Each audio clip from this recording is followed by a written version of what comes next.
I work at Innovest, but I'm kind of more on the commercial side. I'm going to just show you a quick structure of Innovest to better understand where I fit in. But the angle I'm taking on a startup is a little bit from a personal point of view, like if you are wanting to do a career shift and you're thinking about a startup, and also if you are thinking about approaching the university because you have an idea and you need a little bit more support, because there's many ways to do a startup, but from the university setup, this is kind of what you're looking at. Okay, so how does Innovest fit in at the university? So first of all, there are two parts to Innovest. You've got the university, and then you've got Innovest, which is a division within the university. They are responsible for innovation, among other things. They have a private entity called the USE. It's the University of Stellenbosch Enterprises that you referred to before. This is fully owned by the university, but this is kind of the commercial vehicle that the university uses to interact with industry. It's much easier to do it in an agile private company than having the entire university move forward, which is why it sits outside of the university.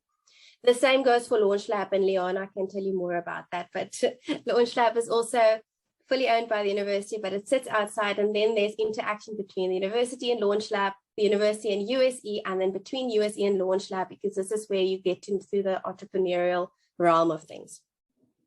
So at USE specifically, we focus on tech transfer. So tech transfer is when you take knowledge and you transfer it into the market. This is mostly coming from research.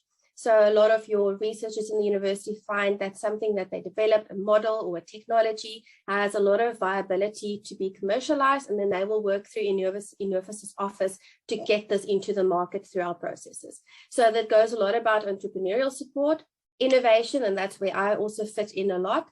Copyright and trademarks. So this is the university's IP protection of our trademarks. This sits within Innovest, but we don't work too much with that. I focus on purely commercialization. I do business development for the university. So I'm an entrepreneur within the university where we basically do startup companies or startup projects within the university. So I don't run my own company from the university. I don't necessarily spin out.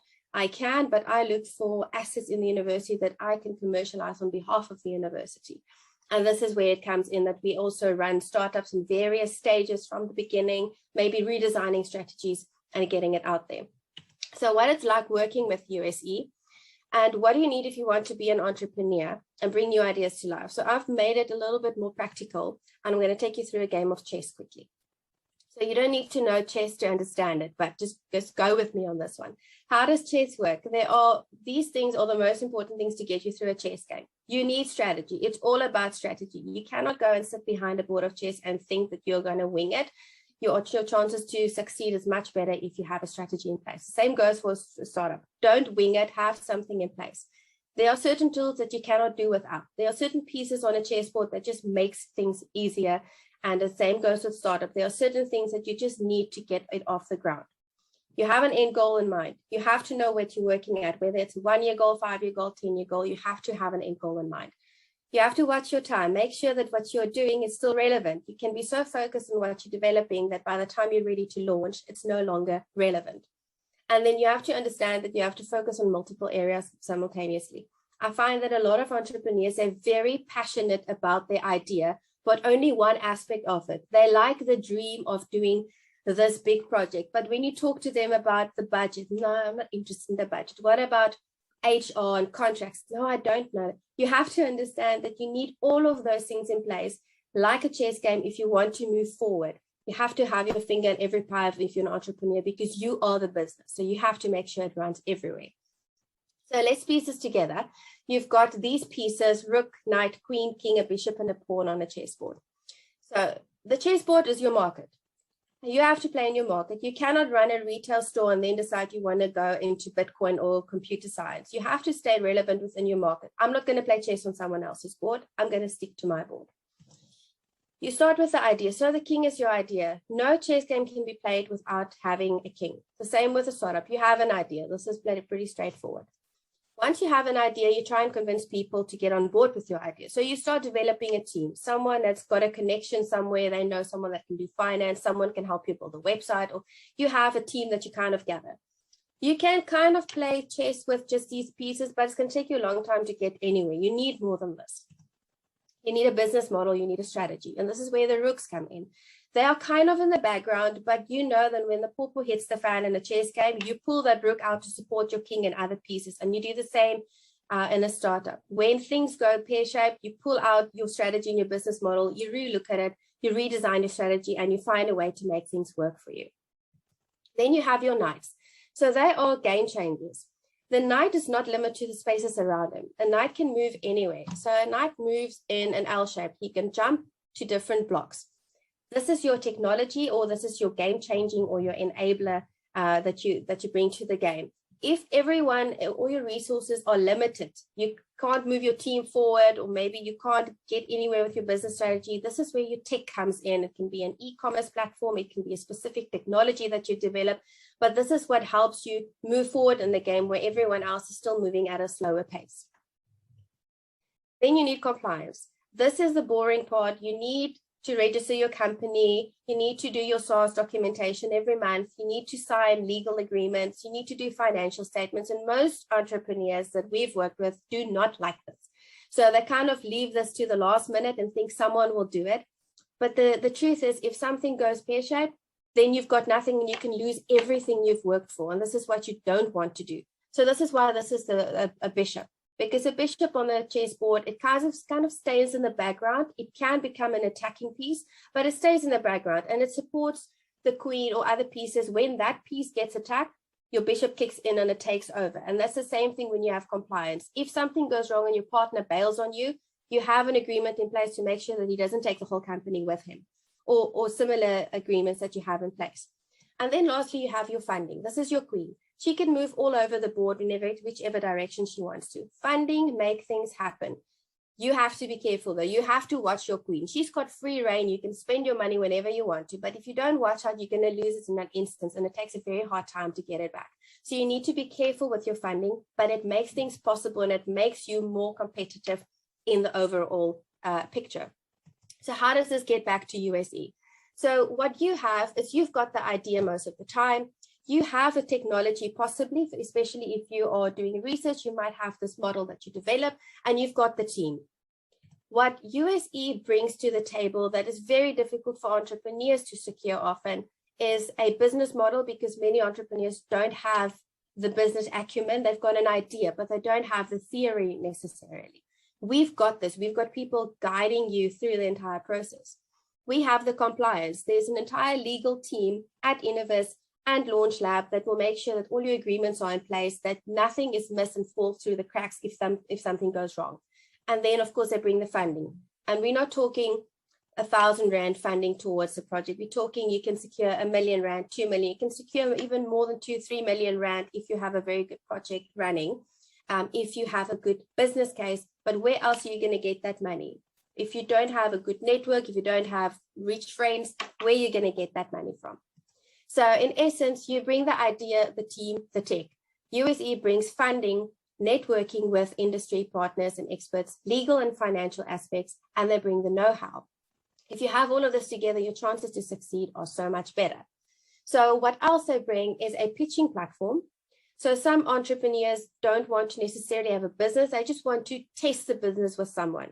And every Friday, last Friday of every month, the tech transfer teams have a pitching session where entrepreneurs can come and pitch their ideas for feedback.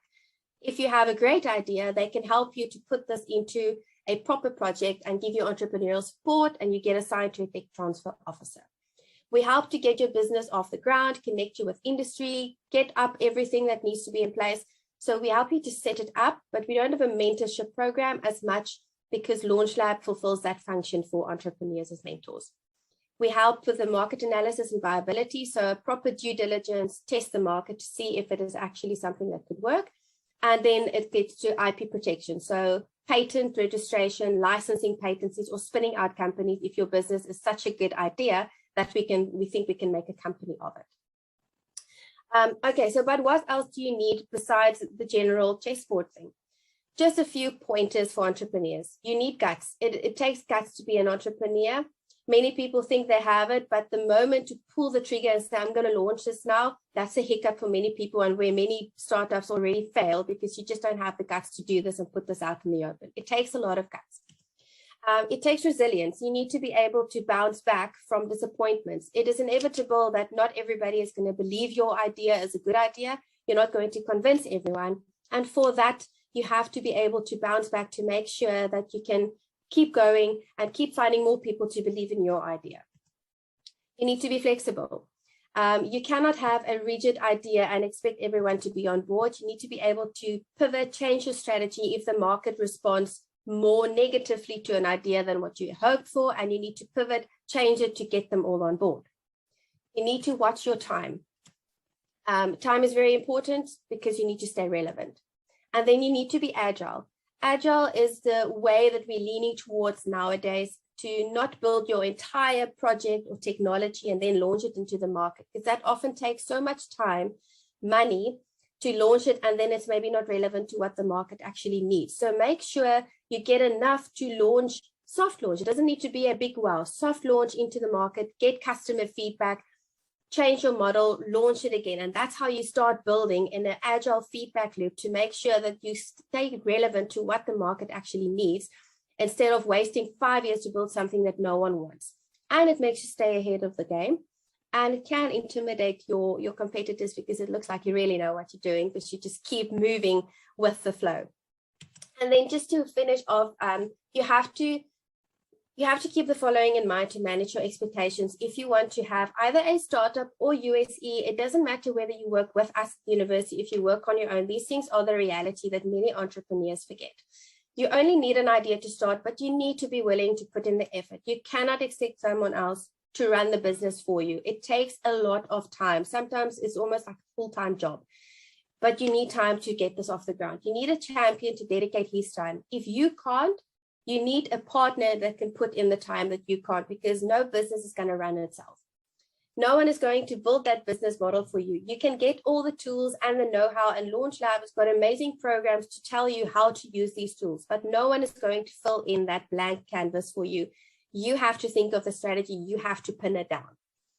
With funding comes report writing. Be prepared for report writing on a regular basis to tell the funders what you do with the money, and be prepared to pitch. So a lot of public speaking is involved because you have to pitch your ideas to multiple investors to get more funding and to get buy-in for your idea. Initial legal costs are covered, but you have to start budgeting at some point because you're going to have to take over these costs. Funding is not infinite. Nothing is free, okay? So every startup comes with risk, and the university takes on a lot of those risks on your behalf when we get you going. But at some point, and this is IP and that's shareholding, at some point when you become a business on your own, that risk needs to pay off. So the university starts taking shareholdings in companies that it spin off because they are taking all of the risk. So keep that in mind. And then the last thing is that not all good ideas are good businesses.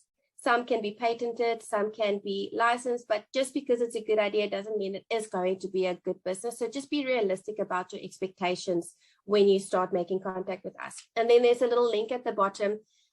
You can just go to innovus.co.za. They've got an inventor portal where you can read up all about what else we do in entrepreneurial support. This is just a link for you to also get there. And this is my side. Thank you very much, Neil, for the time.